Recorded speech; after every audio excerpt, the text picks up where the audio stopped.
Mga ka-DIY, welcome back to our YouTube channel. So naalala nyo ba tong solar fan na to na nireview ko dati dito?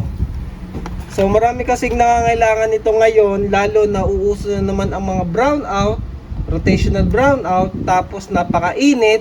Kailangan natin ng emergency fan. So ayun no. Actually maganda na rin siya mga ka-DIY para sa presyo nito na 700. Ayan o, depende kung saan kayo bibili. So puro pre-order nga lang to mga ka-DIY. Wala akong makita yung shipping kaagad.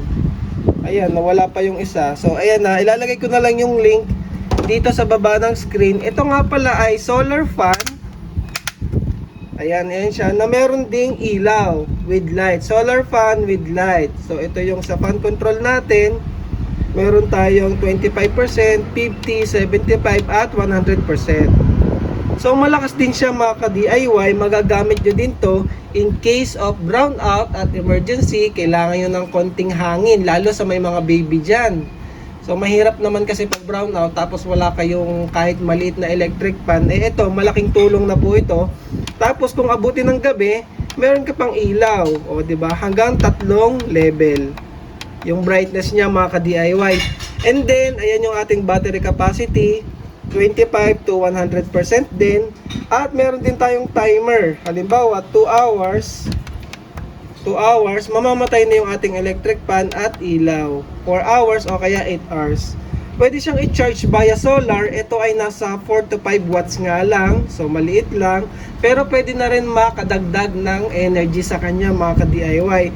Meron din naman tong USB charging dito, at pwede ka rin mag-charge ng cellphone. 5 watts lang, yung maliit lang mga ka-DIY ha. Kasi yung battery capacity nito ay 5,000 mAh lamang. So hindi naman siya malaki masyado kagaya ng mga power bank na 10,000 mAh. So maliit lang, enough lang yun para dito sa electric fan at ilaw.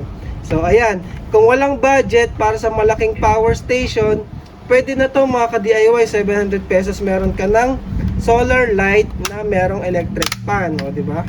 Retractable siya, oh. Pwede siyang ilagay ng paganyan, patayo, pwede nyo gawing stand yung solar panel. Pwede rin namang paganyan. So depende sa style na gusto mo.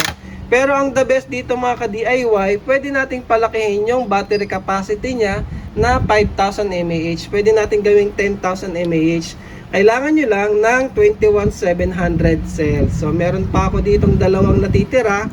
So palitan natin para may idea na rin kayo mga ka-DIY kung paano siya gawin. So madali lang naman to kasi parallel lang, papalitan lang natin yung battery. So kung halimbawa may ganito ka na, medyo mahina na yung battery, ganito nyo siya papalitan. O kaya naman may ganito ka na, gusto nyo lang palakihin yung battery capacity para mas matagal natin siya magagamit in case of emergency. So eto, ilalagay ko na lang din yung link kung saan ko nabili itong 21,700 cells, 5,000 mAh bawat isa mga ka-DIY. Ipaparallel natin para maging 10,000 mAh. So ayun, mag-aano pala tayo, hinang ng battery, hindi tayo mag-i-spot weld ngayon. So kailangan natin tanggalin yung 6 na tornilyo, 1, 2, 3, 4, 5, 6 para mabuksan natin at makita yung kanyang battery mga ka-DIY. So fast forward na natin to.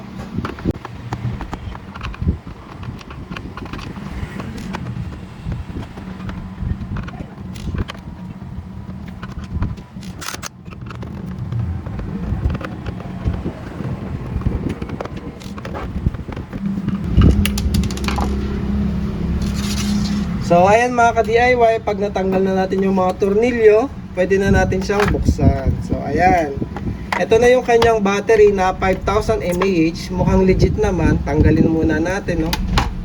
So mukhang legit naman kasi may label naman siya, nakalagay naman 5,200 mAh. So papalitan natin, kunin lang natin tong wire na to para may kabit natin siya ulit dito. So buksan na rin natin to para makita natin yung loob.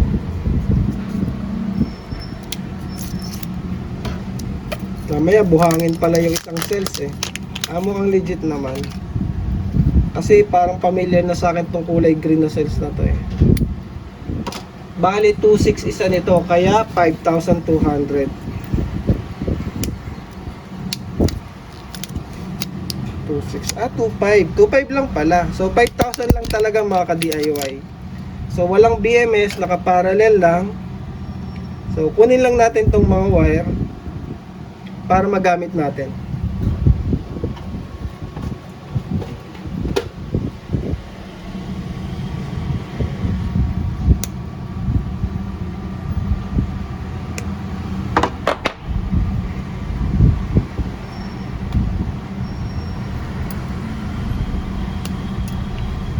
Tabi muna natin itong mga ka-DIY, maghinang naman tayo ng battery. So gagamitin natin yung ating 60 watts na soldering iron.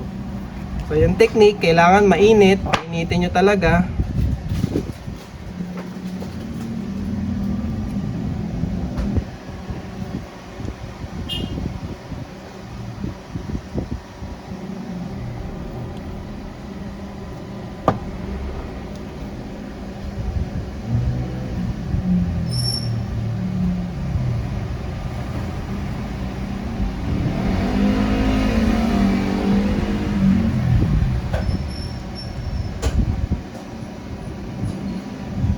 So ayan mga ka-DIY, dapat ganyan para kumapit yung ating soldering lead.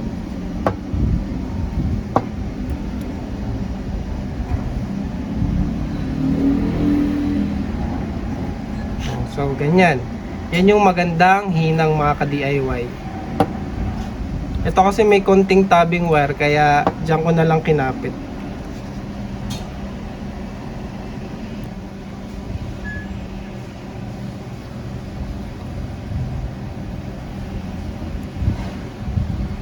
Ayan, tapos ipaparallel lang natin.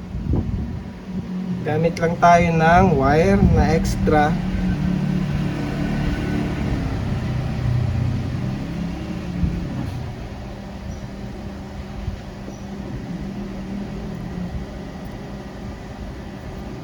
Kailangan pala wag dikit yung battery ha, may konting wiggle kasi hindi natin siya mapupwesto ng maayos. Medyo malaki kasi yung 21700, kaya hinabaan ko ng konti yung wire mga ka-DIY.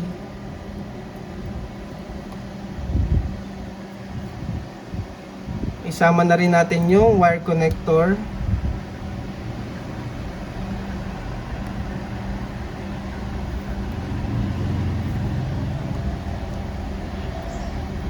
Ayan. Tapos yung negative naman mga ka-DIY.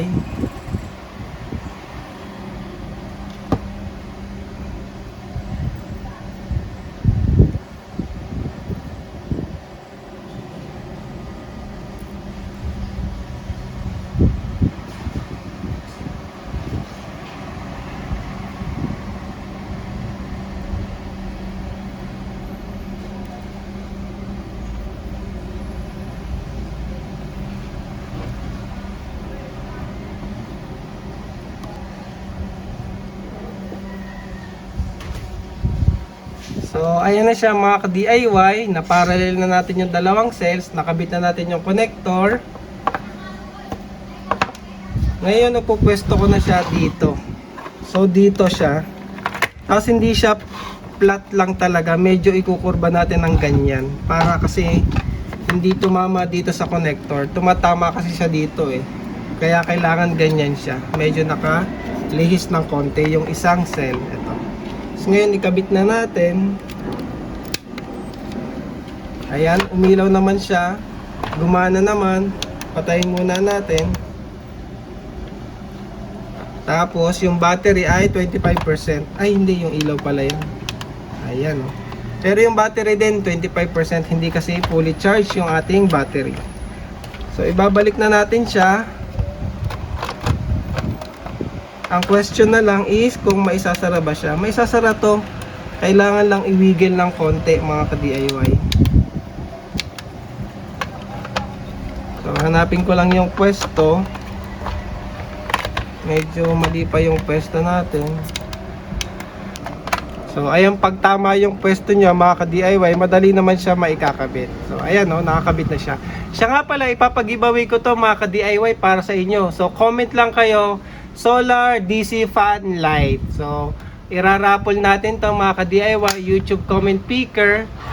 So ayun.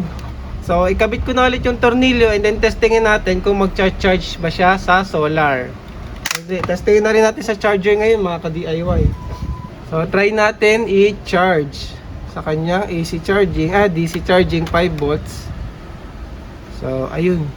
Goods at working naman siya. Alam ko 10 watts to mga ka-DIY.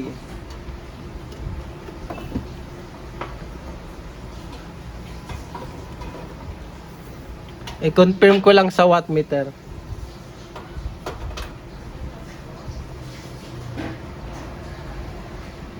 At ayun, confirm mga ka-DIY, 10 watts charging input tayo sa ating USB input. Sa USB input. Sa output ata ay tama, input is maximum 10 watts. So rate, correct naman siya. Yung sa USB output naman natin 6 watts lang mga ka-DIY. So goods, ma-charge naman natin yung battery natin ng kahit papaano mabilis ng konti. Kasi yung iba kasi 5 watts lang yung charging. At least ito 10 watts naman kahit papaano mga ka-DIY. At the same time, may solar charging pa tayo na 4 to 5 watts. So ayun lang mga ka-DIY para sa video na to. So ipapag-giveaway natin to. Comment lang kayo, solar DC fan light. So yun lang mga ka-DIY. Check nyo lang yung link sa baba ng screen or sa screen mismo. Lalabas po yan dyan, nagpa-pop out po yan dyan yung link ng ating DC fan solar light. So yun lang, maraming salamat and thank you for watching mga ka-DIY.